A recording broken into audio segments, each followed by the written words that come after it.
नमो भगवते वासुदेवाय। ओम नमो भगवते वासुदेवाय। ओम नमो भगवते वासुदेवाय। नारायणं नमस्कृत्य नरं चैव नरोत्तमं देवीं सरस्वतीं व्यासं ततो जयं मुदीरयेत्। नष्टप्रायेष्व भद्रेषु नित्यं भागवत सेवया भगवत्युत्तमश्लोके भक्तिर्भवति नैष्ठिकी। नमो विष्णुपादाय कृष्णप्रेष्ठाय भूतले श्रीमते भक्ति वेदांता स्वामिन्निति नामिने। नमस्ते सारस्वते देवे गौरवाणी प्रचारिणे निर्विशेषा शून्यवादी पाश्चात्य देशतारिणे। जय श्री कृष्ण चैतन्य प्रभु नित्यानंदा श्री अद्वैता गदाधर श्रीवासादि गौर भक्त वृंदा। हरे कृष्णा कृष्णा कृष्णा हरे हरे, हरे राम राम राम हरे हरे। ग्रंथराज श्रीमद् भागवतम की जय, श्रीमद् भगवद गीता की जय, श्रील प्रभुपाद की जय, समवेत गौर भक्त वृंद की जय। ओम अज्ञानतिमिरान्धस्य ज्ञानाञ्जनशलाकया चक्षुरुन्मीलितं येन तस्मै श्री गुरवे नमः। Hare Krishna, dear devotees, welcome to today's Srimad Bhagavatam for All session. So today we will be reciting again the 16th chapter of Bhagavad Gita and then Queen Kunti's prayers. And because we still have a little bit remaining from the Govardhan Leela, we covered Govardhan Puja day before yesterday, and yesterday we saw the devastating rainfall in Vrindavan. Today we will be reading about what happened after that. Lord Indra comes and offers prayers. So we will be reading that chapter today from Krishna book.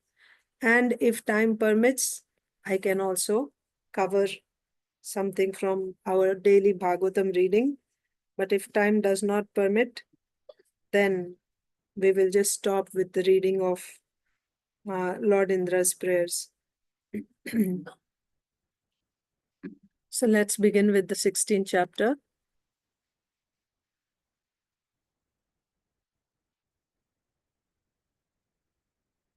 Srimad Bhagavad Gita as it is, chapter 16, the divine and demoniac natures. Yesterday, we also discussed the first three verses are talking about the divine qualities. We saw how these qualities increase the mode of goodness, and this mode of goodness is helpful. It's actually required for those who are on the path of jnana, and for devotees, it is helpful. When you are in the mode of goodness, then you will be receptive to the instructions that you receive from Shastra and from the spiritual master. So then we'll just recite the remaining after this, the rest of the chapter. Krishna is just explaining about the demoniac qualities. Sri Bhagavanuvacha Abhayam Sattva Samshuddhir Jnana Yoga Vyavasthitihi Danam Damascha Yagyascha Swadhyayastapa Arjavam Ahimsa Satyam Akrodhas Tyagah Shantir Apaishunam Daya Bhuteshvaloluptvam Mardavam Hrir Achapalam Tejah Kshama Dhritihi Shaucham Adroho Nati Manita भवन्ति सम्पदं दैवीम् अभिजातस्य भारत दम्भो दर्पोऽभिमानश्च क्रोधः पारुष्यमेव च अज्ञानं चाभिजातस्य पार्थ सम्पदमासुरीम् दैवी सम्पद्विमोक्षाय निबन्धायासुरीमता मा शुचः सम्पदं दैवीम् अभिजातोऽसि पाण्डवा द्वौ भूतसर्गौ लोकेऽस्मिन् दैव आसुर एव च दैवो विस्तरशः प्रोक्ता आसुरं पार्थ मे शृणु प्रवृत्तिं च निवृत्तिं च जनाना विदुरासुराः न शौचं नापि चाचारो न सत्यं तेषु विद्यते असत्यम् अप्रतिष्ठं ते जगद् आहुरनीश्वरम् अपरस्पर सम्भूतं किम् अन्यत् कामहैतुकम् एतां दृष्टिम् अवष्टभ्य नष्टात्मानोऽल्पबुद्धयः प्रभवन्त्युग्रकर्माणः क्षयाय जगतो हिताः कामम् आश्रित्य दुष्पूरं दम्भमानमदान्विताः मोहाद्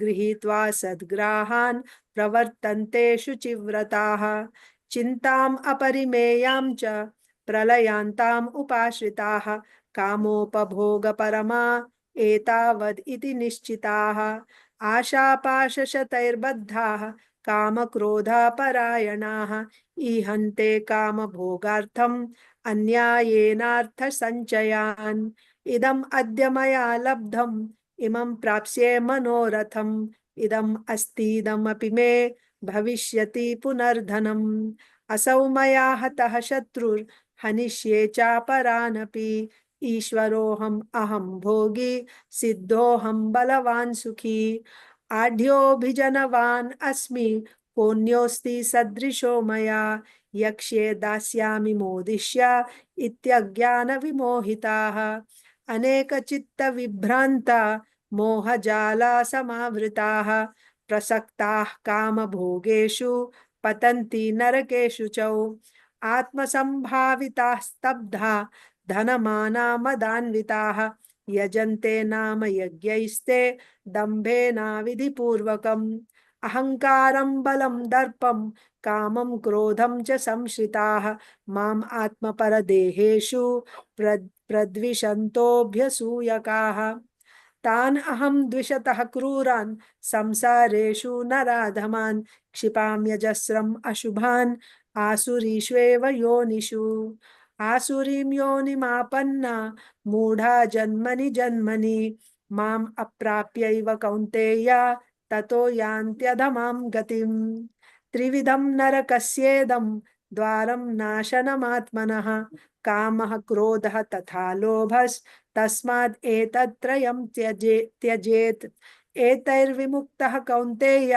तमोद्वारैस्त्रिभिर्नरः आचरत्यात्मनः श्रेयस्ततो याति परां गतिम् यः शास्त्रविधिमुत्सृज्य वर्तते कामकारतः न स सिद्धिम् अवाप्नोति न सुखं न परां गतिम् तस्मात् शास्त्रं प्रमाणं ते कार्याकार्यव्यवस्थितौ ज्ञात्वा शास्त्रविधानोक्तं कर्म कर्तुम् इहार्हसि Shrimad Bhagavatam prayers by Queen Kunti.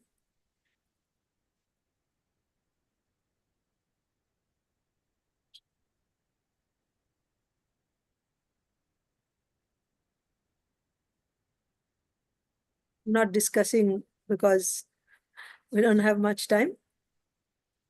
We also have to cover from Krishna book. Okay. Prayers by Queen Kunti. Text 18. कुन्त्युवाच नमस्ये पुरुषं त्वाद्यम् ईश्वरं प्रकृते परम् अलक्ष्यं सर्वभूतानाम् अन्तर्बहिरवस्थितम् मायाजवनिकाच्छन्नम् अज्ञाधोक्षजमव्ययम् न लक्ष्यसे मूढदृशा नटो नाट्यधरो यथा तथा परमहंसानां मुनीनाम् अमलात्मनाम् भक्तियोग विधानार्थं कथं पश्येम हि स्त्रियः कृष्णाय वासुदेवाय देवकी नंदनाय च नंदगोपकुमाराय गोविन्दाय नमो नमः नमः पंकजनाभाय नमः पंकजमालिने नमः पंकजनेत्राय नमस्ते पंकजांघ्रये यथा ऋषिकेशकलेन देवकी कंसेन रुद्धाति चिरं शुचार्पिता विमोचिताहं च सहात्मजा विभो त्वयैव नाथेन मुहुर्विपद्गणात् विशान्महाग्ने पुरुषाददर्शनात् असत्सभाया वनवासकृच्छ्रतः मृधे मृधेनेकमहारथास्त्रतो द्रौण्यस्त्रतश्चास्म हरेभिरक्षिताः विपदः सन्तु ताः शश्वत् तत्र तत्र जगद्गुरो भवतो दर्शनं यत् स्यात् अपुनर्भव दर्शनं जन्मैश्वर्यश्रुतश्रीभिरेधमानामदः पुमान् नैवार्हत्यभिधातुं वै त्वाम् अकिञ्चन गोचरम् नमो किञ्चन वित्ताय निवृत्ता गुणवृत्तये आत्मा रामाय शान्ताय कैवल्यापतये नमः मन्ये त्वां कालमीशानम् अनादिनिधनं विभुं समं चरन्तं सर्वत्र भूतानां यन्मिथः कलिः न वेद कश्चित् भगवंश्चिकीर्षितं तवेहमानस्य नृणां विडम्बनम् न यस्य कश्चित् दयितोऽस्ति कर्हिचित् द्वेष्यश्च यस्मिन् विषमामतिर्नृणाम् जन्म कर्म च विश्वात्मन् अजस्या कर्तुरात्मनः तिर्यन्नृषिषु यादस्सु तद् अत्यन्त विडम्बनम् गोप्या ददे त्वयि कृतागसिदाम तावत् या ते दशाश्रुकलिलाञ्जनसम्भ्रमाक्षम् वक्त्रं निनीय भयभावनया स्थितस्या सा मां विमोहयति भीरपि यद्बिभेति केचिदाहुरजं जातं पुण्यश्लोकस्य कीर्तये यदो प्रियस्यान्ववाये मलयस्येव चन्दनम् अपरे वसुदेवस्य देवक्यां याचितोऽभ्यगात् अजस्त्वम् अस्य क्षेमाय वधाय च सुरद्विषाम् भारावतारणायान्ये भुवो नावा इवो दधौ सीदन्त्या भूरि भारेण जातो ह्यात्मभुवार्थितः भवेस्मिन् क्लिश्यमानानाम् अविद्या कामकर्मभिः श्रवणस्मरणार्हाणि करिष्यन्निति केचन शृण्वन्ति गायन्ति गृह्णन्त्यभीक्ष्णशः स्मरन्ति नन्दन्ति तवेहितं जनाः त एव पश्यन्त्यचिरेण तावकम् भवप्रवाहो परमं पदाम्बुजम् अप्यद्य नस्त्वं स्वकृते हितः प्रभो जिहाससि स्वित्सुहृदोऽनुजीविनः येषां न चान्यद्भवतः पदाम्बुजात् परायणं राजसुयोजितां हसाम् केवयं नाम रूपाभ्यां यदुभिः सह पाण्डवाः भवतो दर्शनं यर्हि ऋषिकाणाम् इवेशितुः नेयं शोभिष्यते तत्र यथेदानीं गदाधर त्वत्पदैरङ्किता भाति स्वलक्षणा विलक्षितैः इमे जनपदाः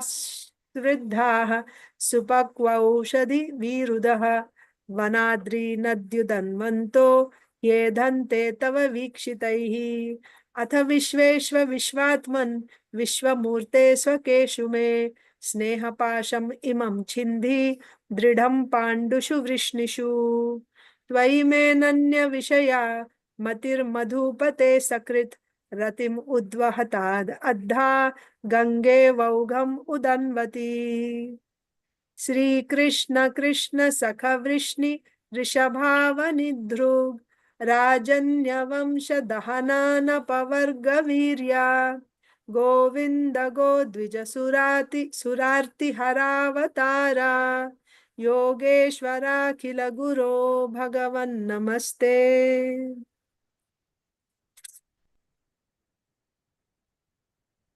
We'll look at the first one.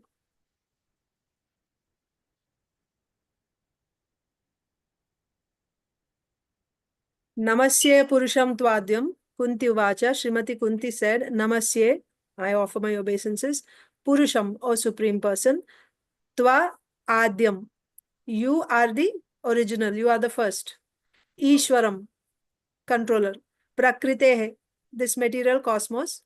Param, beyond. That means I offer my obeisances to you, the Supreme Personality of Godhead, who is the original controller, or to you, the original personality of Godhead, who is the controller of this Prakriti, who is beyond this Prakriti.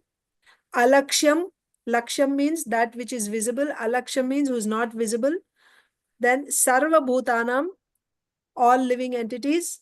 Antar Bahir Avasthitam, you are inside and outside. Although you are present inside and outside of all living entities, still you are not visible. You are beyond this Prakriti, beyond this material nature. And you are the original person. Tvadyam Purusham, original person. Ishwaram, you are the controller. Prakrite Param, you are beyond this Prakriti. Alakshyam, you are not visible. Sarva Bhutanam Antarbahir Avasthitam, although you are situated inside and outside of all living entities. Srimati Kunti said, O Krishna, I offer my obeisances unto you because you are the original personality and are unaffected by the qualities of the material world. You are existing both within and without everything, yet you are invisible to all. So, Prakrite Param means you are beyond this material world, means what? That means you are not affected by the qualities of this Prakriti. Everyone in this world, all the conditioned souls are affected by the qualities of Prakriti, but the Supreme Lord is Prakrite Param. He is not affected by the qualities of Prakriti. So, like this, we can discuss one verse each day, but we will be reciting all the prayers every day. Today, we are going to read what happened after Lord Krishna, put the Govardhan down, and all the Brajbasis returned, put all their things in their ox carts, and they went back. What happened after that? So after the 25th chapter, devastating rainfall in Vrindavan, the next chapter is Wonderful Krishna, and the one following is Prayers by Indra, the king of heaven. So let's read 26 first and then 27. Wonderful Krishna. Without understanding the intricacies of Krishna, the Supreme Personality of Godhead, and without knowing his uncommon spiritual potencies, the innocent cowherd boys and men of Vrindavan began to discuss his wonderful activities, which surpass the activities of all men. Just now, as we read in Kunti Maharani's prayer, Prakrite Param, right? His activities are beyond this material world. One of them said, so the cowherd men, now they're talking amongst themselves. Krishna has lifted this Govardhan hill. So they're talking about how wonderful is Krishna. He lifted the hill like this. They are talking amongst themselves. One of them said, my dear friends, considering his wonderful activities, how is it possible that such an uncommon boy would come and live with us in Vrindavan? It is really not possible. Just imagine, he is now only 7 years old. How is it possible for him to lift Govardhan hill in one hand and hold it up just as the king of elephants holds a lotus flower? To lift a lotus flower is a most insignificant thing for an elephant. And similarly, Krishna lifted Govardhan hill without exertion. When he was simply a small baby and could not even see properly, he killed a great demon Putana. While sucking her breast, he also sucked out her life air. Krishna killed the Putana demon exactly as eternal time kills living creature in due course. When he was only 3 months old, he was sleeping underneath a hand-driven cart. Being hungry for his mother's breast, he began to cry and throw his legs upwards. And from the kicking of his small feet, the cart immediately broke apart and fell to pieces. When he was only 1 year old, he was carried away by the Trinavarta demon, disguised as a whirlwind. And although he was taken very high in the sky, he simply hung on the neck of the demon and forced him to fall from the sky and immediately die. Once his mother, being disturbed by his stealing butter, tied him to a wooden mortar, and the child pulled it towards a pair of trees known as Yamala Arjuna and caused them to fall. Once When he was engaged in tending the calves in the forest, along with his elder brother Balaram, a demon named Bakasura appeared, and Krishna at once bifurcated the demon's beak. When the demon known as Vatsasura entered among the calves tended by Krishna with a desire to kill him, he immediately detected the demon, killed him, and threw him into a tree. When Krishna, along with his brother Balaram, entered the Talavan forest, the demon known as Dhenukasura, in the shape of an ass, attacked them and was immediately killed by Balaram, who caught his hind legs and threw him into a palm tree. Although the Dhenukasura demon was assisted by his cohorts, also in the shape of asses, all were killed, and the Talavan forest was then open for the use of the animals and inhabitants of Vrindavan. When Pralambasura entered amongst Krishna's cowherd boyfriends, Pralambasura, Krishna caused him to be killed by Balaram.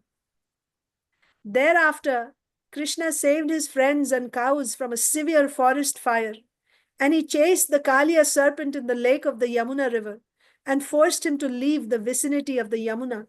He thereby made the water of the Yamuna poisonless. So all these pastimes took place. Now he's 7 years old. So all these happened before he was 7 or when he was 7 years old. So they were really wonderstruck.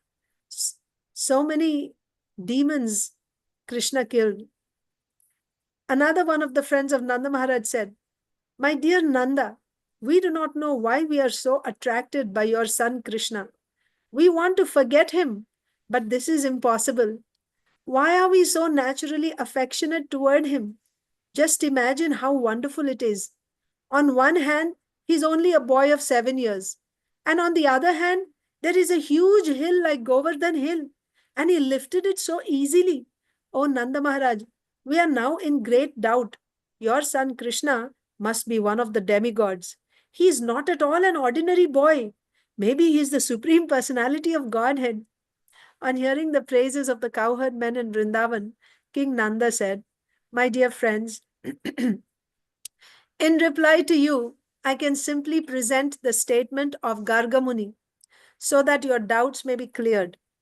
When he came to perform the name-giving ceremony, he said that this boy descends in different periods of time in different colors, and that this time he has appeared in Vrindavan in a blackish color known as Krishna. Previously, he had a white color, then a red color, and then a yellow color. He also said that this boy was once the son of Vasudev. He was once the son of Vasudev, and everyone who knows of his previous birth calls him Vasudev. Actually, he said that my son has many varieties of names according to his different qualities and activities. Gargacharya assured me that this boy would be all auspicious for my family and that he would be able to give transcendental, blissful pleasure to all the cowherd men and cows in Vrindavan. Even though we would be put into various kinds of difficulties, by the grace of this boy, we would be very easily freed from them." All this is said by Gargamuni. He also said that formerly this boy saved the world from an unregulated condition, and he saved all honest men from the hands of the dishonest thieves. Huh? Chaitanya, no.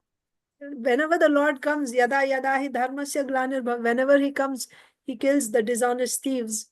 You can say, as Parashuram, as Kalki, yes. So, even Lord Ramchandra. Okay. Even though we would be put into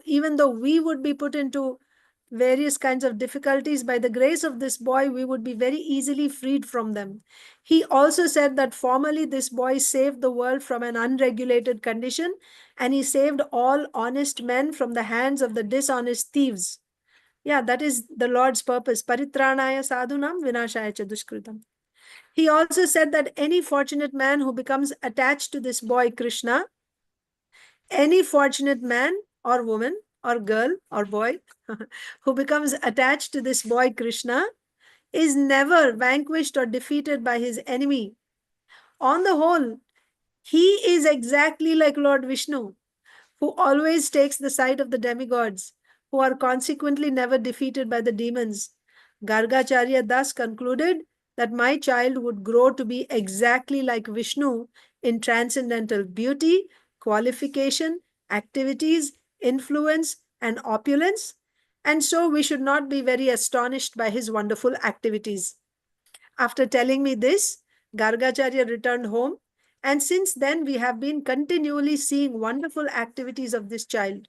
According to the version of Gargacharya, I consider that he must be Narayan himself, or maybe a plenary portion of Narayan. So that was Nanda Maharaj's conclusion.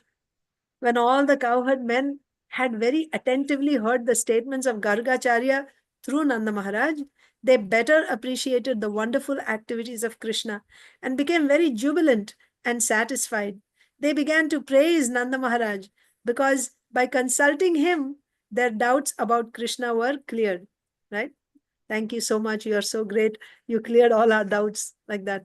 And why were they jubilant? Can you imagine if somebody told you that the child in your village or the child in your family is Lord Vishnu? So they were completely, now everything made sense. They better appreciated the wonderful activities of Krishna and became very jubilant and satisfied. They began to praise Nanda Maharaj because by consulting him, their doubts about Krishna were cleared. They said, "Let Krishna, who is so kind, beautiful, and merciful, protect us." When angry Indra sent torrents of rain, accompanied by showers of ice blocks and high wind, Krishna immediately took compassion upon us and saved us and our families, cows, and valuable possessions by picking up Govardhan Hill, just as a child picks up a mushroom. He saved us so wonderfully. May he continue to glance mercifully over us and our cows. May we live peacefully under the protection of wonderful Krishna. Thus ends the Bhaktivedanta purport of the 26th chapter of Krishna, Wonderful Krishna. And the next chapter, Prayers by Indra, the King of Heaven. This is chapter 27. So this would be the conclusion of the pastime of Govardhan. When Krishna saved the inhabitants of Vrindavan from the wrath of Indra by lifting Govardhan Hill, a Surabhi cow from Golok Vrindavan, as well as King Indra from the heavenly planets, appeared before him. Indra, the king of heaven, was conscious of his offense before Krishna. Therefore, he stealthily appeared before him in a secluded place. That means after everyone left, when Krishna was alone, he came, secretly. He immediately fell down at the lotus feet of Krishna, although his own crown was dazzling like sunshine. Indra knew about the exalted position of Krishna because Krishna is the master of Indra. Indra knew, at least by now he realized, he had forgotten being puffed up, but after Krishna crushed his pride, now he came to senses. So Indra knew about the exalted position of Krishna because Krishna is the master of Indra. But he could not believe that Krishna could come down and live in Vrindavan among the cowherd men. When Krishna defied the authority of Indra, Indra became angry because he thought that he was all in all within this universe and that no one was as powerful as he.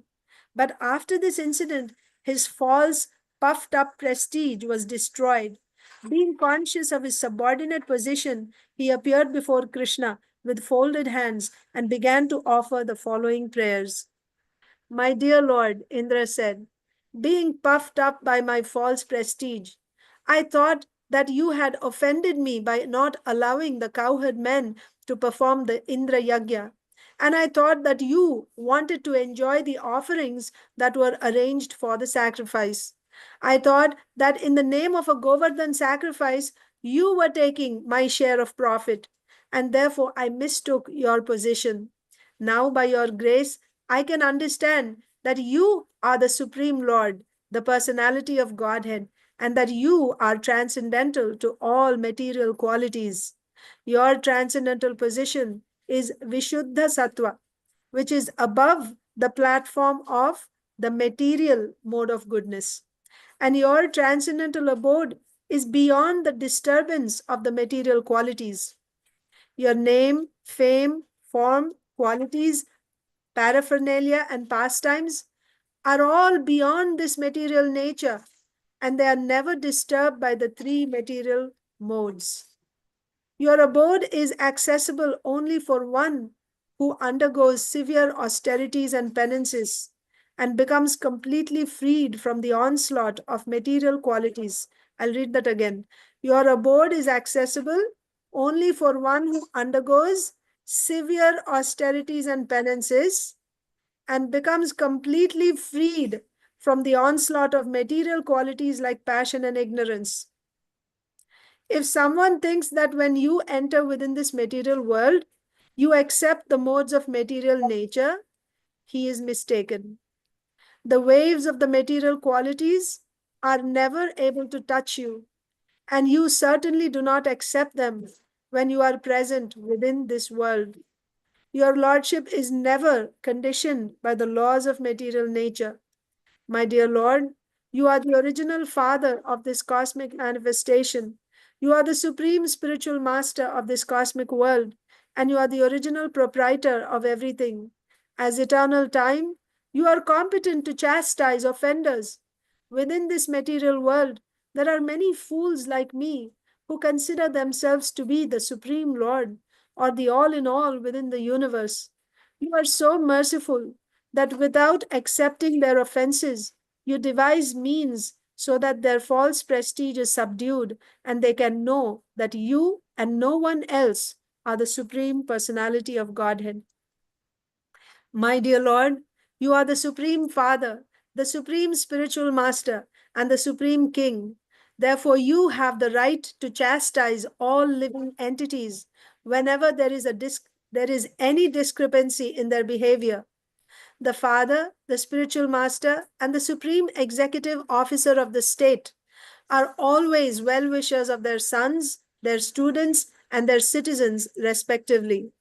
As such, the well wishers have the right to chastise their dependents. By your own desire, you appear auspiciously on the earth in your eternal varieties of forms. You come to glorify the earthly planet and specifically to chastise persons who are falsely claiming to be God. In the material world, there is regular competition between different types of living entities to become supreme leaders of society. And after being frustrated in achieving the supreme positions of leadership, foolish persons claim to be God, the supreme personality. There are many such foolish personalities in this world, like me. But in due course of time, when they come to their senses, they surrender unto you and again engage themselves properly by rendering service unto you. And that is the purpose of your chastising persons envious of you. Krishna is not chastising because he felt that Indra has offended Krishna. No, Krishna doesn't need anything from anyone. Even his chastisement is meant for the benefit of that person only. And Indra realized that. My dear Lord, just like Indra getting angry on the Brajbasis, was that for their own benefit? No. He felt completely offended and humiliated that this sacrifice is meant for my worship, and for so many generations they have been doing it. Now instead of worshipping me, they're simply going to worship a hill. What nonsense is this, right? His false ego was hurt, so therefore he acted in that way, wanting to punish, not just punish, he wanted to destroy Vrindavan. But when Krishna crushed Indra's pride, when Krishna stopped Indra's yagya, it was not done out of, you know, false ego being affected or because of, being offended. No, Krishna is Prakrite Param, right? He's not touched by material qualities. So that is the point. And Indra, realizing that, is praying now. My dear Lord, I committed a great offense unto your lotus feet, being falsely proud of my material opulences, not knowing your unlimited power. Therefore, my Lord, kindly excuse me, because I am fool number one. Kindly give me your blessings so that I may not act so foolishly again. If you think, my Lord, that the offense is very great and cannot be excused, then I appeal to you that I am your eternal servant. You appear in this world to give protection to your eternal servants and to destroy the demons who maintain great military strength, just to burden the very existence of earth. Okay? So, I'm your servant, so please forgive me, he's saying. Please excuse me. And if you think that the offense is too great and it cannot be uh, forgiven, then I'm appealing to you that I'm your eternal servant. Where can I go? If you don't give me protection, I don't have anywhere else to go. Like that. I don't have any other position except being your servant. You appear in this world to give protection to your servants, and I'm your servant, right? You come to destroy demons and to give protection to servants. I'm not a demon, I'm your servant. So please give me protection. You come to this world to give protection to your eternal servants and to destroy the demons who maintain great military strength, just to burden the very existence of the earth. As I am your eternal servant, kindly excuse me, right? My dear Lord, you are the Supreme Personality of Godhead. I offer my respectful obeisances unto you, because you are the Supreme Person and the Supreme Soul. You are the Son of Vasudev, and you are the Supreme Lord Krishna, the Master of all pure devotees. Please accept my prostrated obeisances. You are the personification of supreme knowledge. You can appear anywhere according to your desire, in any one of your eternal forms. What is Lord Indra saying here? That you are the Supreme Person and the Supreme Soul, and also you are the son of Vasudev, right? You in this form as the son of Vasudev, this is the Supreme. Sometimes, they also say that yes, Krishna, the Supreme Lord is there. He is impersonal, and now he has appeared. But when the Supreme Lord appears as the son of Vasudev and Devaki, that body is material, that is temporary. But inside him, the Supreme is there. This is Mayavad. It's not like that. So what is Indra saying here? You, the son of Vasudev, you are that Supreme Personality of Godhead. This form that I'm seeing, this is the eternal Supreme form, like that. You are the Supreme Person and the Supreme Soul. You are the son of Vasudev, and you are the Supreme Lord Krishna, the Master of all pure devotees. Please accept my prostrated obeisances. You are the personification of supreme knowledge. You can appear anywhere according to your desire, in any one of your eternal forms. And all your forms are eternal. It's not that, the forms are material. No. All forms of the Lord are completely transcendental. You are the root of all creation and the supreme soul of all living entities.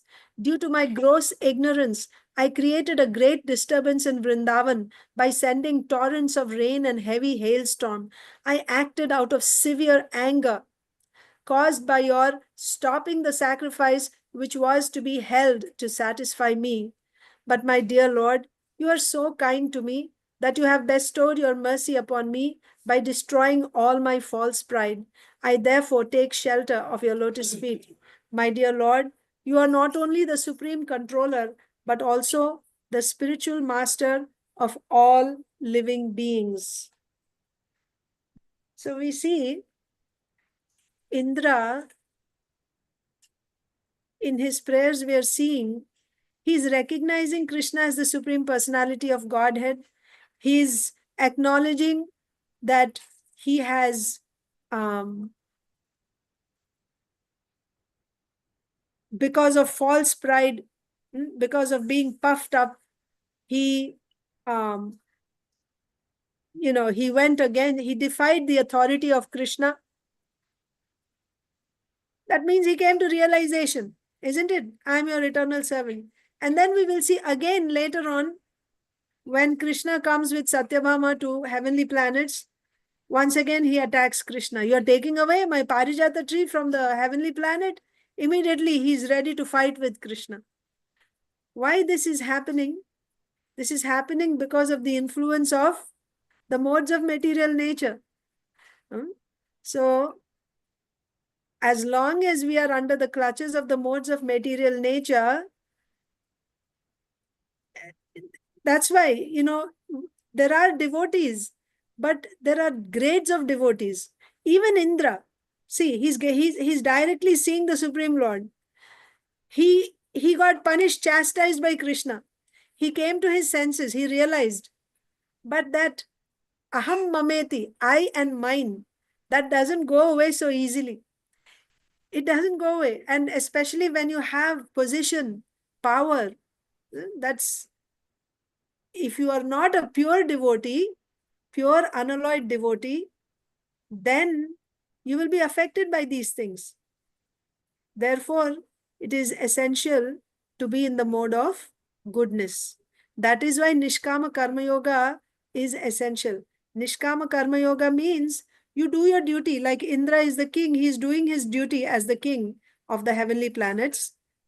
Of course, Indra, this karma is performed on this earthly planet only. Indra is in the heavenly planets.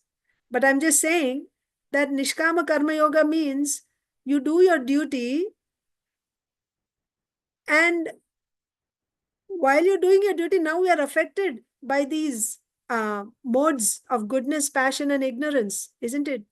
So what happens is, even as practicing devotees, when we are chanting Hare Krishna, we are worshipping the Lord, we are doing devotional service, but still we are being affected by the modes of goodness, passion, and ignorance. Isn't it? We become puffed up, we become attached, we lament, we become affected by profit and loss. Why all this is happening? Because we are still under the clutches of the modes. That is why it is happening. If it can happen to Indra, even after seeing Krishna in person, after being chastised by Krishna, such a big thing, isn't it? He's literally begging and forgiving, after committing such a great offense, that too to Brajbasis, to cows. He tried to destroy Vrindavan. He tried to destroy the Brajbasis, kill all the cows. What kind of offense is that? And after that, after being chastised by Krishna, he's coming to his senses. Can anyone forget such a thing in his life? Isn't it? But still, the modes are so powerful. Once again, he forgets and he's ready to fight with Krishna.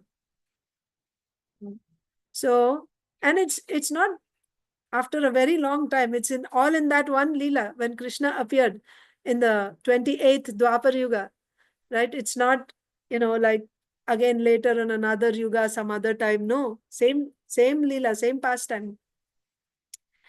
So just understand how powerful are the modes. So to rise above the modes, certainly you can rise above the modes by staying in the mode of goodness, and simply by staying in the mode of goodness, actually, you can realize that you're not this body. And then further practicing all the jnana sadhanas that we were reading in the first 3 shlokas of the 16th chapter of Bhagavad Gita, all those qualities, those are practiced for what? To keep us in the mode of goodness.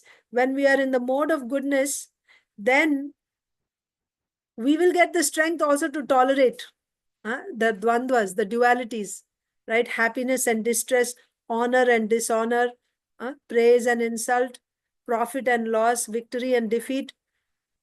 Being able to tolerate this, that also comes when you're in the mode of goodness. It's essential. But when you're in the mode of passion and ignorance, you cannot tolerate. Because just like, when pride comes, you cannot tolerate. How dare somebody insults me? You won't be able to tolerate. But when you're in the mode of goodness, you're able to see things as they are. You're able to see that I am not this body, I'm a spirit soul. And you get the strength also to tolerate those dualities. So anyway, I just remembered how Indra in spite of all this, once again, he falls down, becomes a victim of the same false pride. So now Indra said, "My dear Lord, you are not only the supreme controller, but also the spiritual master of all living entities." Thus praised by Indra, Lord Krishna, the supreme personality of Godhead, smiled beautifully and then replied in a grave voice, because Krishna, even though looking like a child, he's the supreme master. He's the supreme master of Indra. And Indra had offended Krishna so badly. How? By attacking his devotees.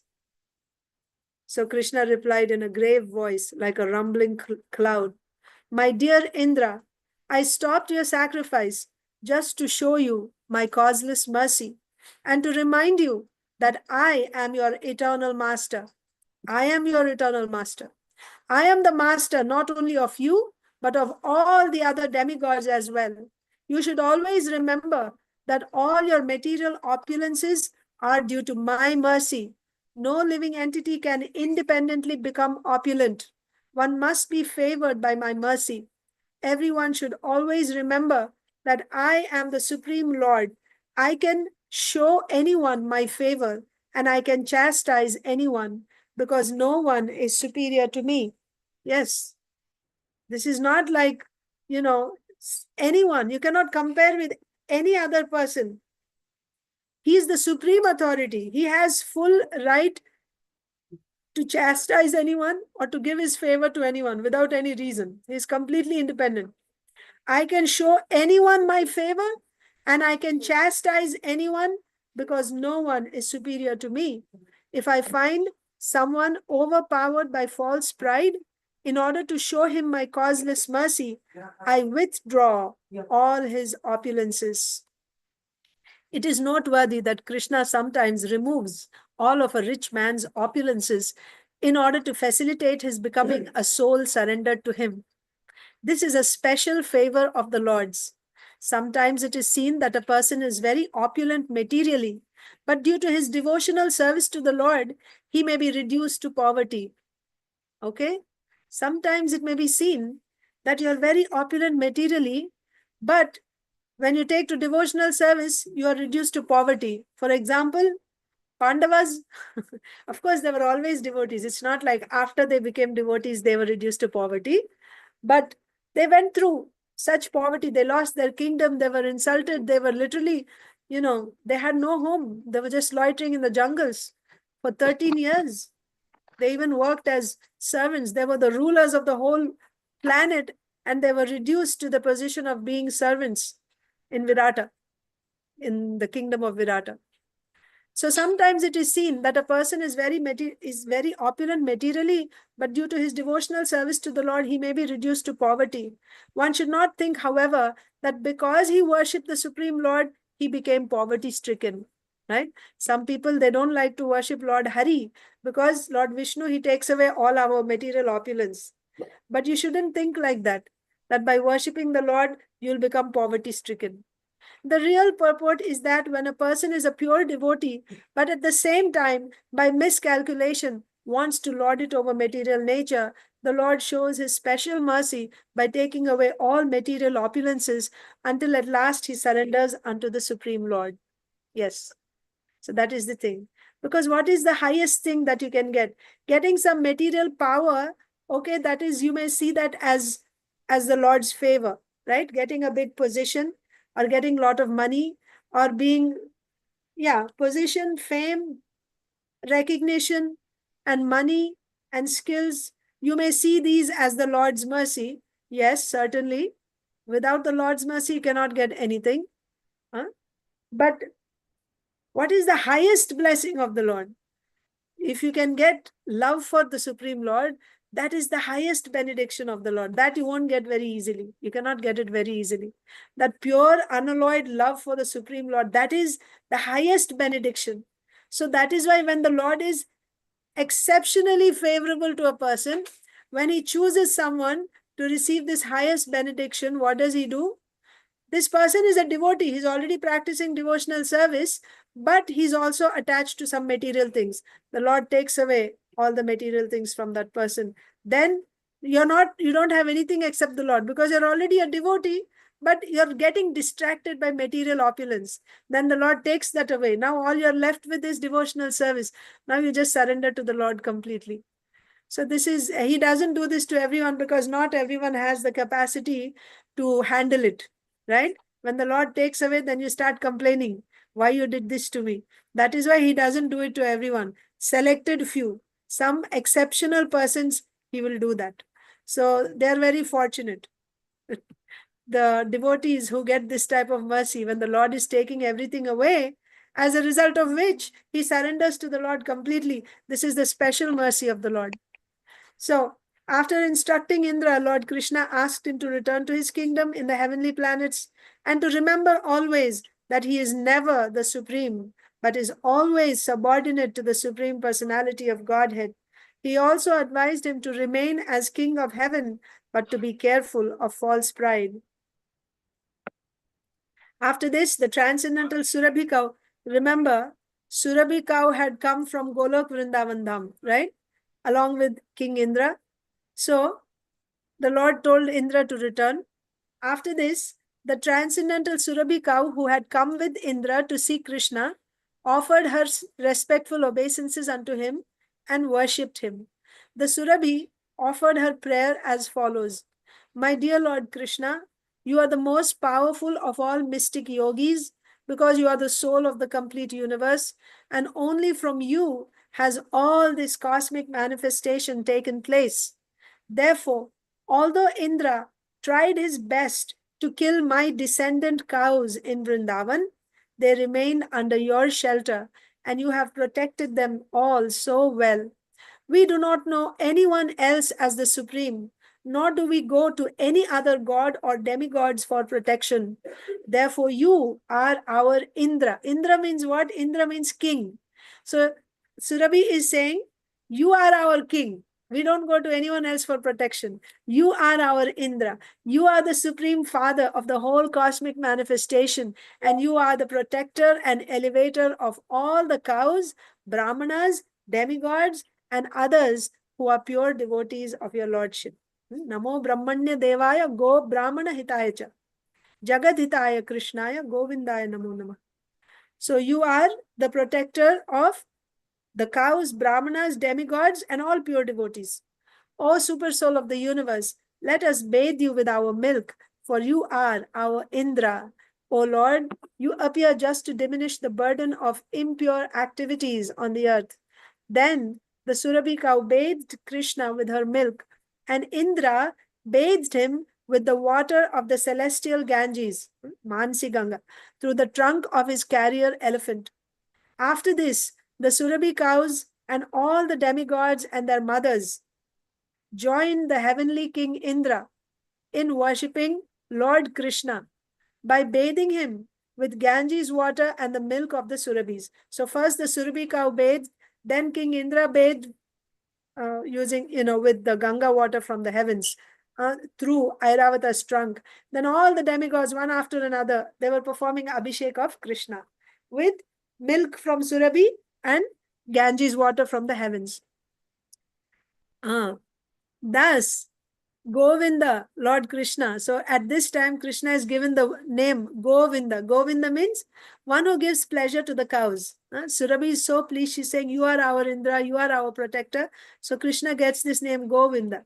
Thus Govinda, Lord Krishna, was pleased with all of them. The residents of all higher planetary systems, such as Gandharva Loka, Vidyadhara Loka, Siddha Loka, and Charana Loka, all combined and glorified the Lord by chanting his holy name, as their wives and damsels were very nicely and joyfully settled. Wait. Wives and damsels danced with great joy. Okay, one more time.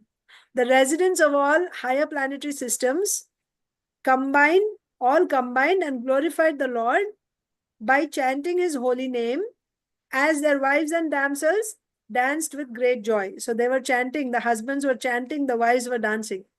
They very much satisfied the Lord by incessantly pouring flowers from the sky.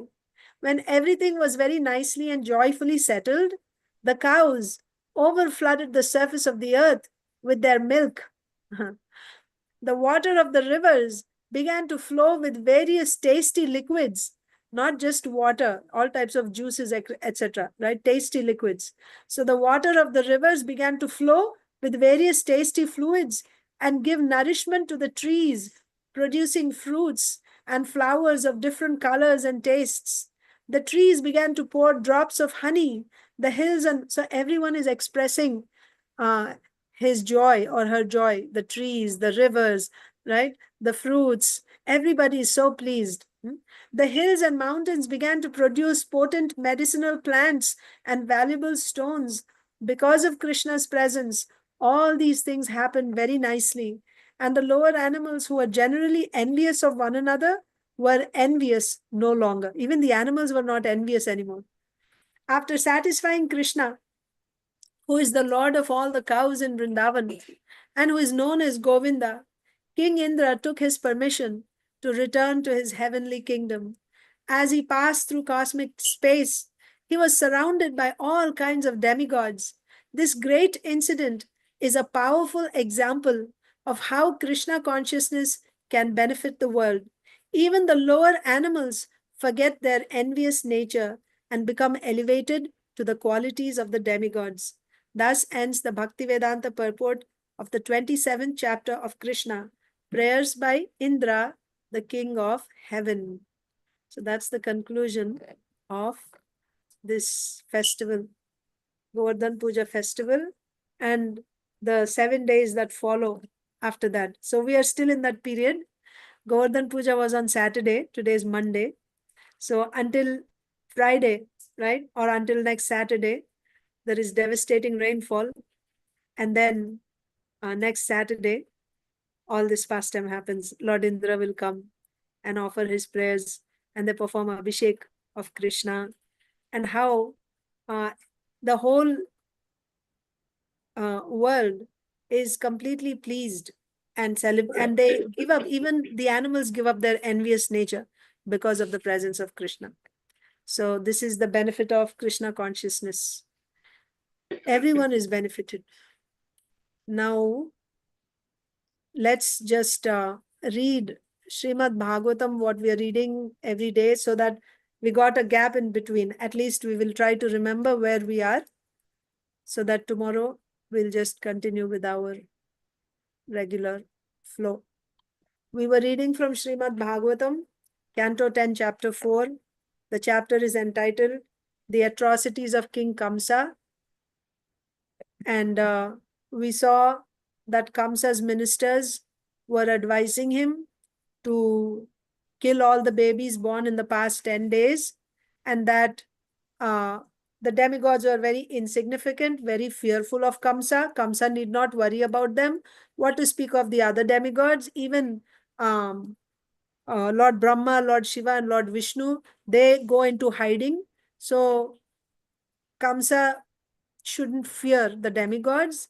Nevertheless, because they have enmity toward him, he should not neglect them.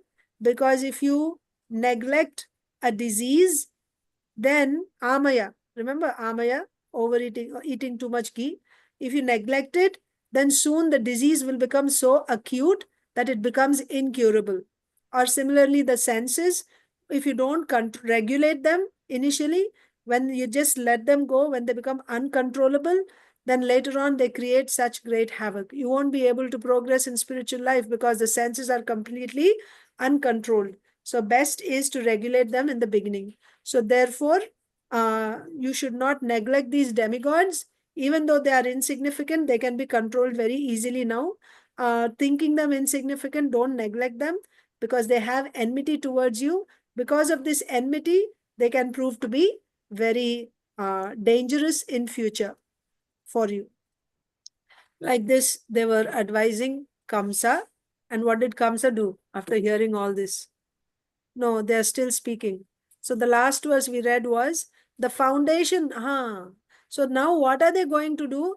They are going to attack the Vedic culture. That is why the last class was about all Vedic culture. If you remember, we were talking about, Brahmana, Kshatriya, Vaishya, Shudra, the Vedic culture, cow protection. So they are saying that Lord Vishnu is the root of the demigods. And so now the demigods are your enemies. Huh? And how are the demigods supported? They're supported by Lord Vishnu. If Lord Vishnu is not there, can the demigods survive? No, they cannot survive. Then how to control these demigods? You have to find out where Lord Vishnu is living. So Lord Vishnu is there wherever there is cow protection, wherever their brahmanas are protected, wherever there is, yagya, dana, tapa, all these things going on. In those places, you will find Lord Vishnu. So go and destroy these places. That means Vishnu will not have any place to stay. And if Vishnu has no place to stay, the demigods have no support. And in that way, you will win over the demigods. This is the plan of the Asura ministers of Kamsa.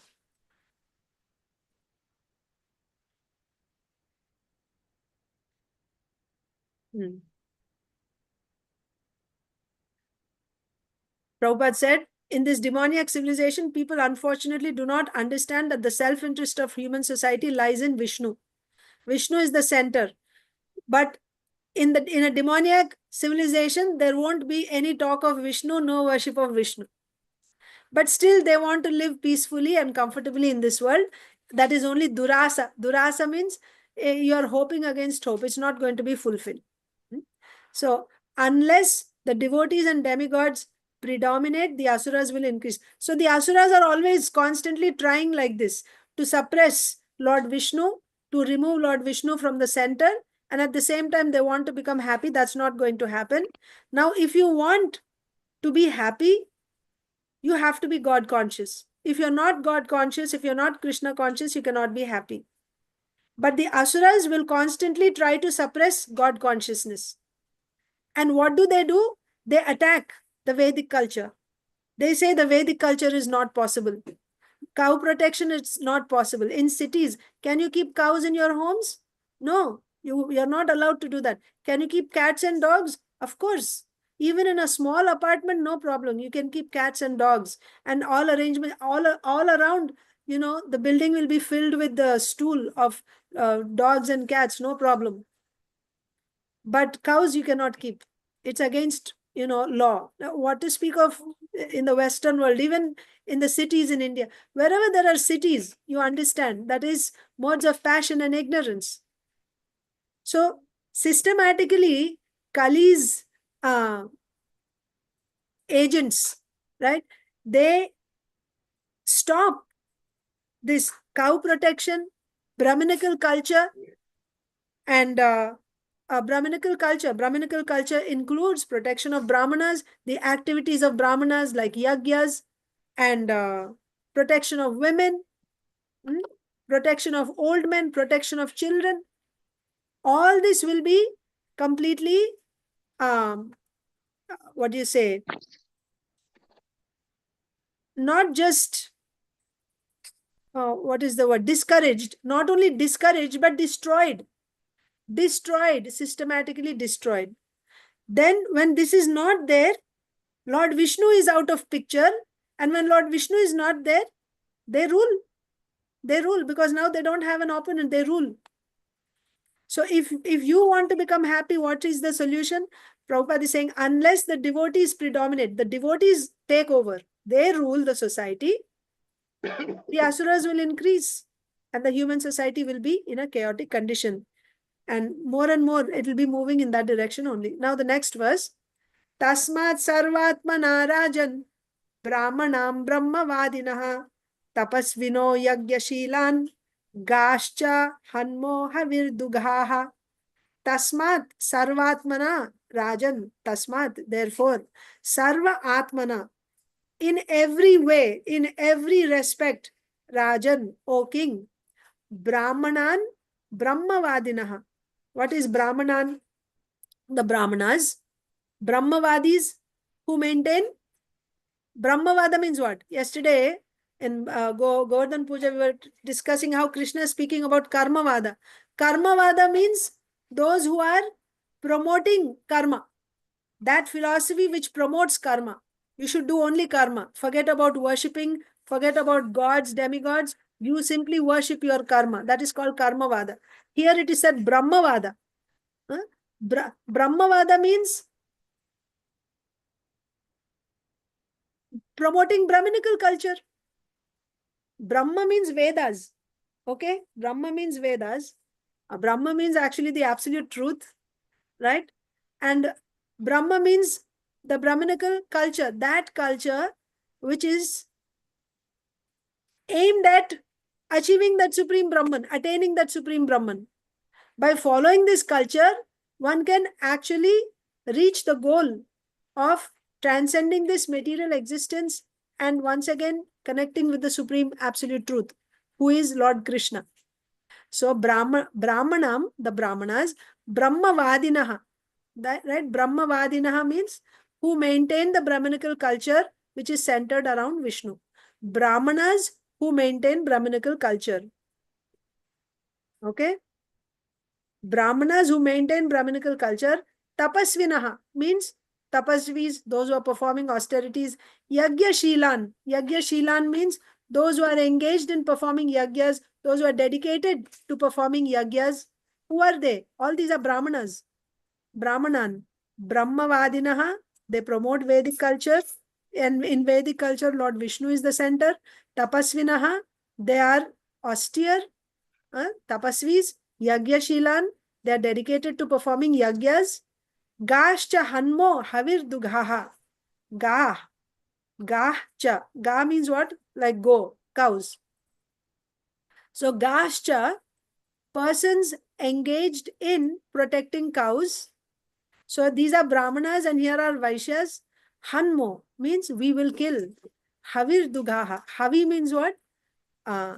For the sacrifice. They are providing, these people, the cowherd men who are protecting cows, they are providing milk with which ultimately you get ghee, and this ghee is used in performing sacrifice. What do you understand by this? In a Vedic society, everyone is interdependent. One group of people is interdependent on the other group.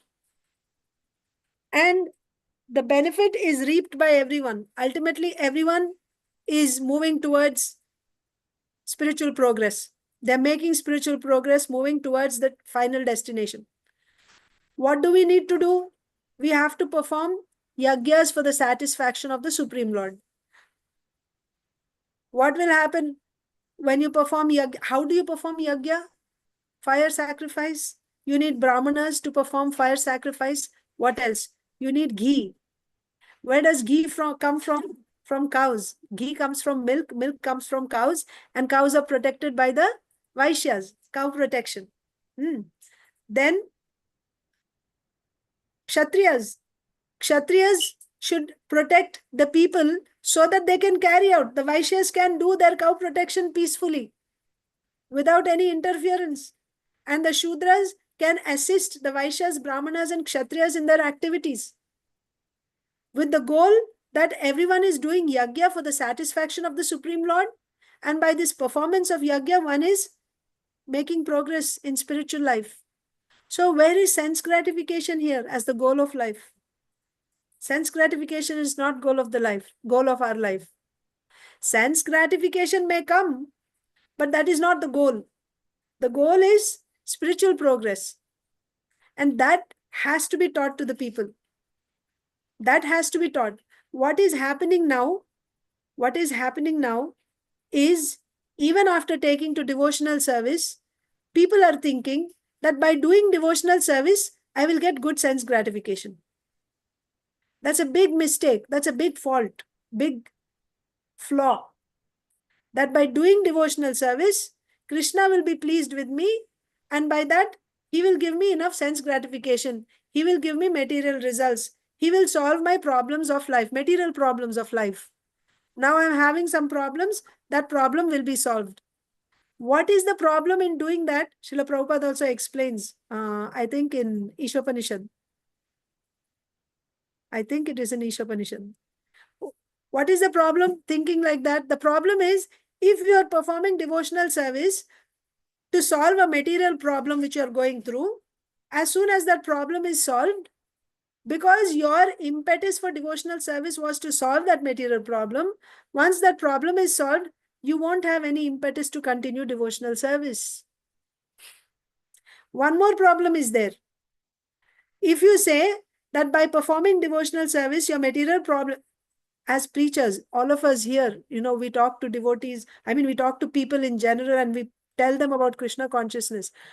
If you tell them that by practicing Krishna consciousness, everything will be good in your life, what is going to happen is, everything is anyway good in my life. I can get money by working, right? I can solve my health issues by going to the hospitals, or uh, through science and technology, we have solved so many problems. Then what is the need of God? You see? So that they don't become devotees by saying that your material problems will be solved when you become a devotee. Demons will come up, and that's what is happening.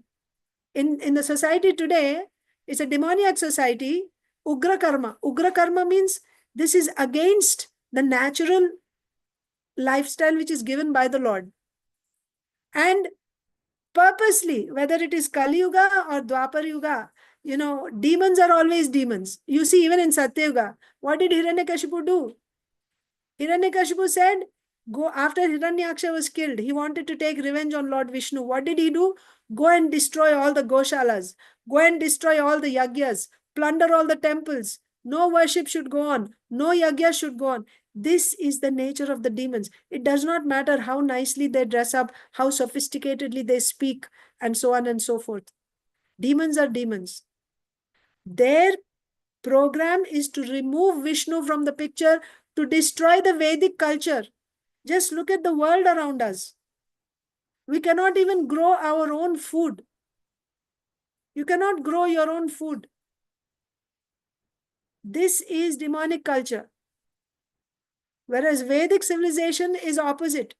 So Ugra Karma means that karma, that activity which is going against, in the opposite current of the lifestyle which will promote Krishna consciousness.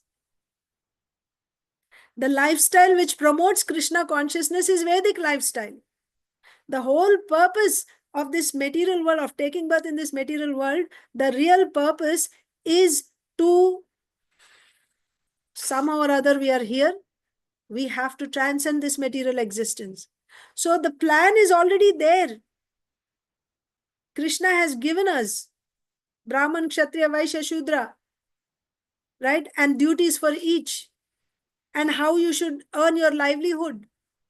Everything is already there. If you just follow that, that is actually working together with Krishna consciousness. Ugra Karma is working against Krishna consciousness. So you'll be spending all your energy trying to counter the Ugra Karma while doing that, and also trying to be Krishna conscious, and it is not happening. And this is being systematically done. The point here is, just see how the demons are planning their authorities. We see in Mahabharata also. When Duryodhan, after the Rajasuya Yagya, he was completely, what do you say, in that Maya Sabha, when he felt insulted, right? He fell in that water thinking that it's land. He felt so insulted, he wanted to kill himself. You know what happened? He sat in Samadhi, he took a vow that he will now just, he stopped eating, drinking, and he said, I'm going to give up my life. All of you go back to Hastinapur. They were on the way back. So on the way, he stopped, camped there, and he told everyone, sent even Karna and everyone, he stopped talking. He said, you go back, I'm not coming. You tell my father, Dushasan, you become the king. And he just sat there in the tent, like Parikshit Maharaj taking a praya. Praya vow means until death, no eating, drinking. He took that vow. But his purpose was different. He was so humiliated, so proud, right? He couldn't take that humiliation. But you know what happened? He was taken.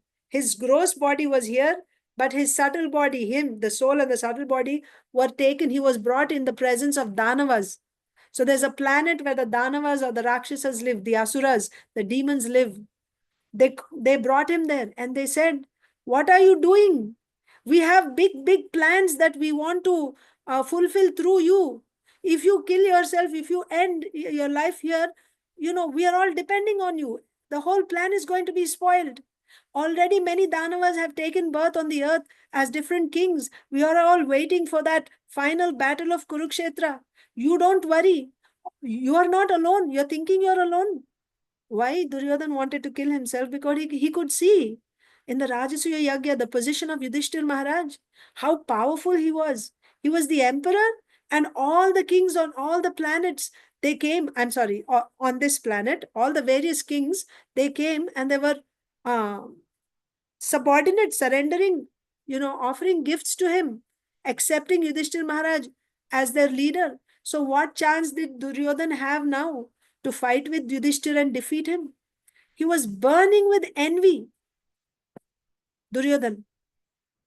So then he could see there's no way I can defeat them and I cannot live with humiliation. He was a very proud person. He couldn't see another person go above him. So he thought, I will end my life. So the Danavas, when they brought him, they said, "Why are you so humiliated? Why are you feeling like this? We are all behind you." And Danavas, they are supernatural. They have supernatural powers. They're celestial beings. So they said, "We are going to fight. You be there on the battlefield. We will kill everyone. Karna and everyone else. All these people who are there, they're all our, Danavas will enter into these personalities at that time. Actually, it is the Danavas who will be fighting against them. And human beings won't have the power to fight with us. We are going to destroy everyone. We are going to take over." What I'm trying to say here is there are Danavas who are constantly acting against Krishna consciousness, against the Vedic culture. Because this is Kali Yuga. In Kali Yuga, Kali is the ruler. He will do everything possible to suppress devotional service. Remember in the first canto, when Parikshit Maharaj, but Parikshit Maharaj is a pure devotee, and under his guidance, the whole kingdom, everyone was following his path. There were no sinful activities being performed at that time. No meat eating, intoxication, gambling, illicit sex was allowed. Where will Kali live? He had no place. But when the ruler is not a devotee like Parikshit Maharaj, then Kali's kingdom, he will take over everything. How can we protect ourselves against Kali? We have to go back to the same system. We should not work under Kali's agents. If you work under Kali's agents, they will simply squeeze out your energy. You understand? So, this is not a small thing, right? You can look back in the Bhagavatam time and again, in various cantos, you will see this is the nature of the demons. They are against Lord Vishnu. Vishnu Bhakta Bhaved Daiva Asurastad Viparyaya. Those who are obedient to Lord Vishnu are devotees, and Asuras are those who are against Lord Vishnu. And how they attack Lord Vishnu? Of course, they will destroy the temples of Lord Vishnu. They will attack the devotees of the Lord. That is on the, straightforward way, outright they're doing. But also, they will not allow the Vedic culture to flourish. Because where there is Vedic culture, naturally Lord Vishnu is there in the center, and there cannot be any Kali. Kali will not have have his influence. So we can see that here in this pastime also. How Kamsa's Asura ministers are advising Kamsa. What are they saying? Tasmat Sarvatmana Rajan, in every respect, Brahmanan Brahmavadinaha Tapasvino Yagya Shilan Gascha Hanmo Havirdugan. Allow us, we are going to kill these Brahmanas who are Brahmavadis, that means who promote Vedic culture, who are tapasvis, who perform austerity. What austerity do we do in this today's world? They promote sense gratification, unrestricted sense gratification. No need to follow any rules or regulations. Is this Asura or not? This is Asura, Asuric civilization, right? controlled by asuras. But Brahmavadina, those who are promoting Vedic culture, they're tapasvis, right? Life is not meant for sense gratification. Tapasvinaha, yagyashilaha. Yagyashilaha means they perform their yagya. Yagya means, of course, fire sacrifice, but yagya means those activities, those duties which are enjoined in the Vedas, carrying out your particular dharma, that is yagya. So what should we do? Hanmo havirduga, we will kill, right? We will kill. We will kill the Brahmanas, we will kill those who promote the Brahminical culture, we will kill the tapasvis, we will kill the people who do yagyas and we will destroy the yagyas, we will kill the people who protect cows and we will kill cows. Because from these cows you get ghee with which one performs sacrifices. Where there is no sacrifice, where there is no Brahmanas, where there is no Vedic culture, there will be no Vishnu. Then you can rule Kamsa. The demigods also, they become deprived now. They cannot live. O king, we who are your adherents in all respects shall therefore kill the Vedic Brahmanas, the persons engaged in offering sacrifices and austerities, and the cows that supply milk, from which clarified butter is obtained for the ingredients of sacrifice. So the plan is to destroy the Brahmanas and the Vedic culture so that there won't be any yagyas, there won't be any worship of the Lord, there won't be any cows, there won't be any Krishna consciousness, and the entire society can be nicely exploited and everyone can be sent to hell eventually by engaging them in sinful activities. This is the plan of the Asuras. We can see this from the words of Kamsa's ministers. At the very beginning, it was said, Kamsa's ministers were envious of the demigods. They were envious of the demigods. They were enemies of the demigods. Who are demigods? They are the devotees of the Supreme Lord. Anyone who's envious and an enemy of the demigod means he's an enemy of Lord Vishnu, because demigods are the obedient servants of the Supreme Lord. So we can end there. Does anyone have any comments or any questions? Finally.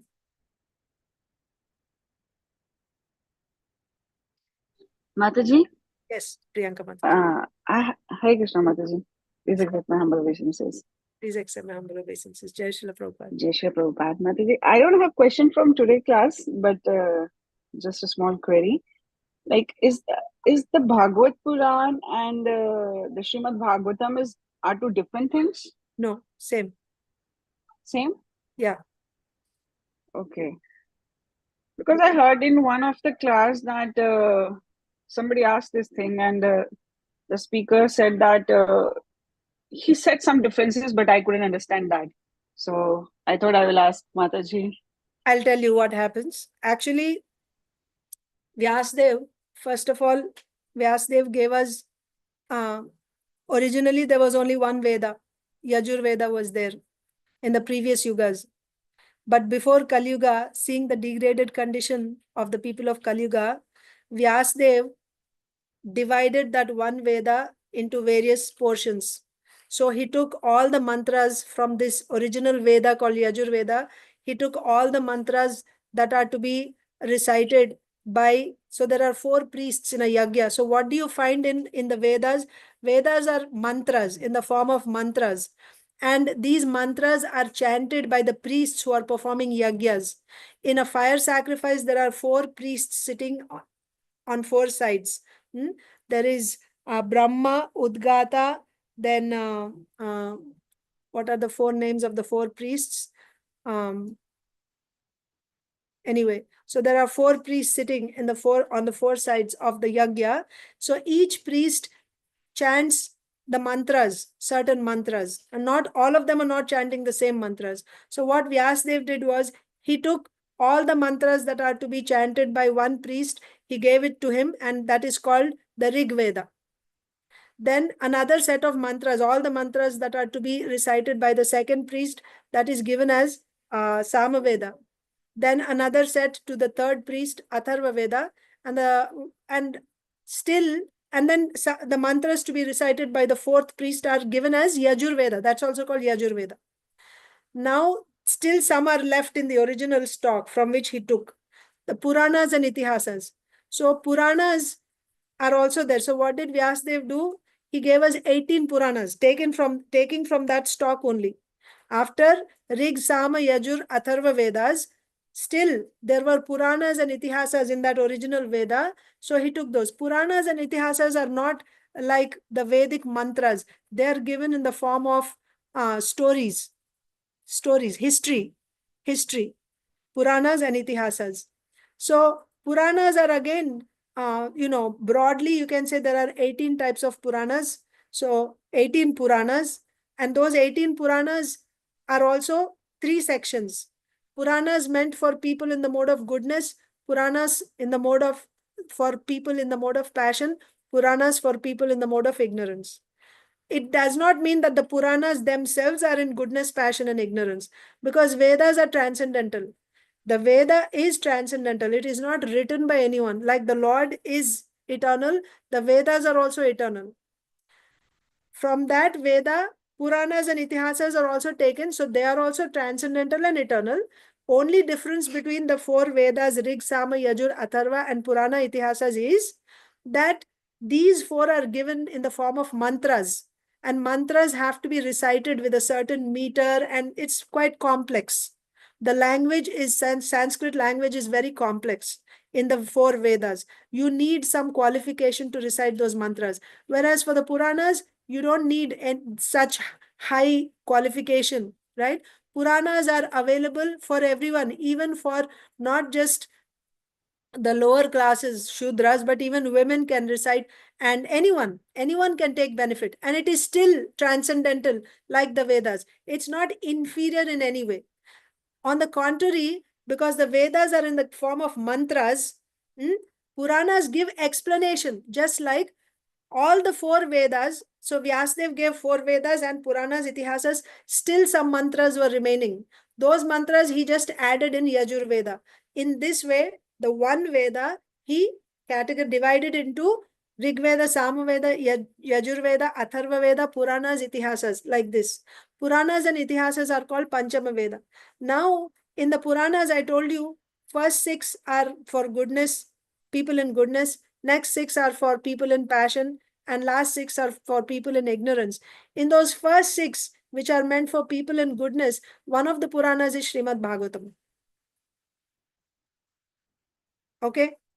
Okay, Mataji, yeah. He gave Purana already. So they may call it Bhagavad Purana or Srimad Bhagavatam, but it is there. After giving this, then he gave Purana Itihasas. We said Itihasas, he gave Ram Mahabharat. He gave Mahabharat. Why? Because those people who cannot take advantage of this, he gave specifically Mahabharat, because it has so many things which will attract people with material mentality, right? People are attracted to violence, to sex, to all these things. So those things will be there. So people who are attracted to those things, they'll come. And when they come there, what is at the heart of Mahabharat? Bhagavad Gita.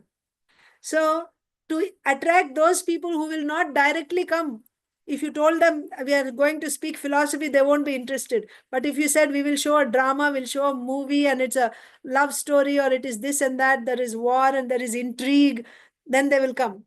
But the whole idea was, in the center is Bhagavad Gita, to give them Bhagavad Gita. With that purpose, that is also given. That is why for those who are not so qualified, who will not directly come to hearing the philosophy, Mahabharata is also given. But Mahabharata is actually the heaviest, because it includes everything. Very expertly Vyasadev has done it. It includes everything which is there in all the Vedas. Everything which is there in the Srimad, everything is there. But only for you to find out what is the essence, you need to approach the right person, a guru. Whoever goes, right, he will take whatever, according to his mentality. A materialistic person will go and he'll take out material thing and he'll say, this is what Mahabharata is talking about, right? But they cannot do that with Srimad Bhagavatam. People cannot go to Srimad Bhagavatam and say, Srimad Bhagavatam is teaching us, to make material progress. No way. In Mahabharata, other people can do that. So anyway, so Vyasadeva, after he gave Mahabharata also, still he's not happy. He said, okay, I'll give Vedanta Sutras. Really giving all the Vedas together in one, in short sutra forms. But who will understand sutra?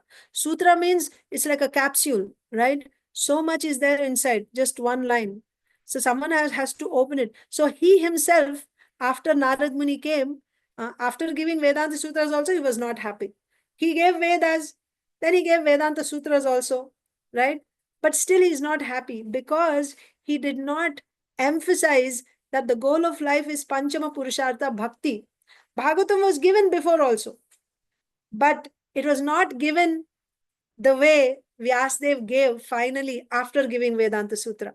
So that Bhagavatam is there. That is also Bhagavatam only, but this is the final version of Bhagavatam. And as I said, it is transcendental. So don't calculate it from material perspective. So that has this many verses, this has this many verses. Actually, depending on the audience, just like you see, you remember that pastime where Bhimsen gets darshan of Hanumanji. So he said, I want to see your form, the way you appeared. So he said, according to the time he comes in that form. Actually, there is no limit. He can become, there's no limit to how big he can become. But we cannot see him if he's that big. So in Treta Yuga, he becomes as big as people can see him, you see. But in Kali Yuga, because we are tiny people, so he takes a form which we can relate to. The Vedas are unlimited.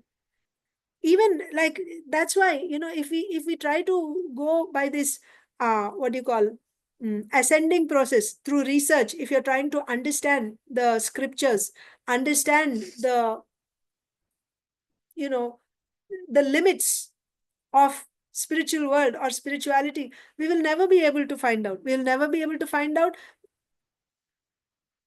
Maybe for some people that's the way. Finally they find out that, oh, it's impossible to find out, we have to surrender. Maybe that will make them surrender. But actually, to understand spirituality, it is descending process, it is not ascending process.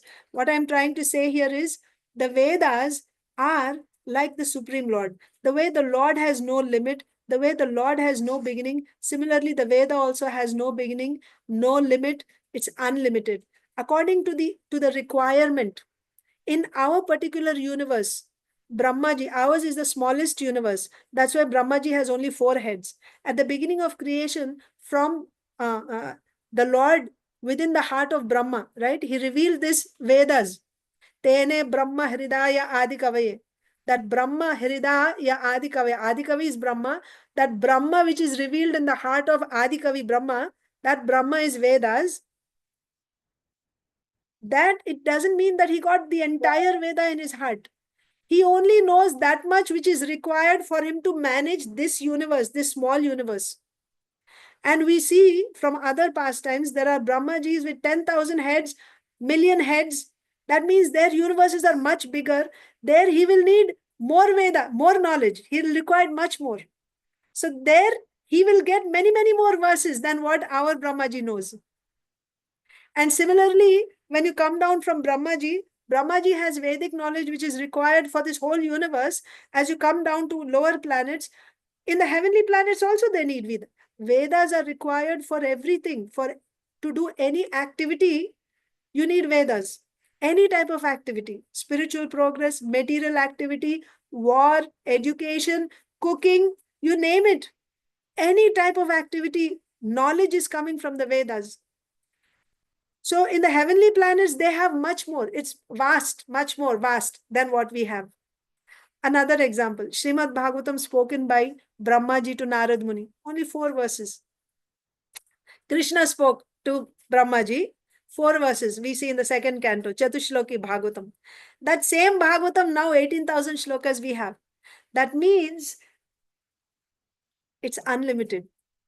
So Bhagavad Purana, Srimad Bhagavatam is the same. But the Bhagavatam, current Bhagavatam which we are reading, which is spoken by Sukadev Goswami to Parikshit Maharaj, that is the Bhagavatam which is given to us by Vyasadeva in his maturity, after he finished compiling Vedanta Sutra and everything else, and he didn't have to compile anything else after Bhagavatam. It's like complete, right? Dharma projita kaitavotra paramo nirmatsaranam satam vedyam vastavam atra vastu shivadam tapatrayon mulanam Srimad Bhagavate Mahamuni krite kim va parairishvara. So this Mahamuni Vyasdev, this is like the Bhagavatam which he has compiled ultimately. So yeah, so in essence, are there two Bhagavatams? Means yes, originally when the 18 Puranas were compiled, there was one Bhagavatam. It's the same Bhagavatam, but here the same Bhagavatam is spoken with giving full emphasis on devotional service only. It doesn't mean that that Bhagavatam is not emphasizing devotion. It is Bhagavatam. It's the same Bhagavatam. It's the same Bhagavatam. But the 18,000 shloka Bhagavatam which we are reciting now, this Bhagavatam is given by Vyasdev after he compiled Vedanta Sutra, but it is still Bhagavatam. Okay? Yes, Mataji. Thank you. Thank you very much. Hare Krishna. So we will end here. Thank you all so much. Grantaraj Srimad Bhagavatam ki jai. Srila Prabhupada ki jai. Samaveta Gaur Bhakta Vrind ki jai. Nitai Gaur Premanande Hari Hari Bol. Vancha Kalptarubhyascha Kripa Sindhubhya Vacha Patitanam Pavanebhya Vaishnavibhya Namo Namo. Thank you. Hare Krishna. Hare Krishna, Mataji. Thank you, Mataji. Hare Krishna. Thank you, Mataji. Hare Thank you, Mataji. Hare